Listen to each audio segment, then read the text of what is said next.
PSK, teda Progresívne Slovensko, sa štilizuje do pózy vládnej strany, teda chcela by byť vládnou stranou, ktorá bude mať vedúcu úlohu v štáte. Také sme tu už mali do roku 1989. Že oni chcú byť tí, ktorí budú nám ostatným hovoriť, ako máme myslieť. Oni nám budú chcieť povedať, že ako máme žiť a zároveň aj to, že s kým máme žiť. To znamená, že keď sa tu rozhodnú navoziť desiatky tisíc migrantov, my máme byť ticho, pretože to je v nejakom vyššom, je tam za tým nejaký vyšší princíp a vyššia moc a vyššia autorita, konkrétne Brusel.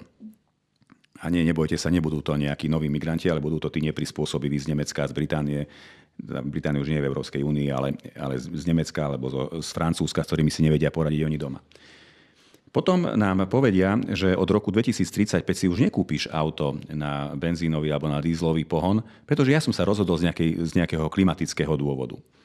A keď vy poviete, že ale tak počkaj, veď Európa produkuje zhruba nejakých 4,2 miliardy tón CO2, Čína 12, Spojené štáty 6,5, tí sa nepodpísali ani pod Kyotský protokol, na nich sa nevzťahujú žiadne obmedzenia, pokiaľ ide o emisie, tak prečo chceš trestať nás? Veď my sme zrnko piesku na Sahare. A oni povedia, nie, pretože my sme sa takto rozhodli a ty budeš ticho. A keď ticho nebudeš, tak ťa vypnem, vymažem alebo ťa zatvorím do basy.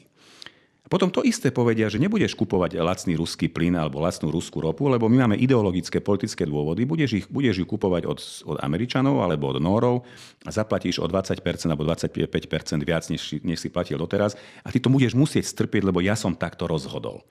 A keď povieš niečo iné, než čo si myslím ja, alebo než čo chcem ja presadiť, tak si proruský, si troll, si Putinov agent a si neviem čo.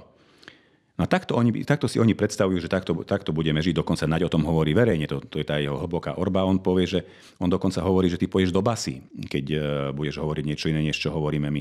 A tu by si mali dať ľudia pozor.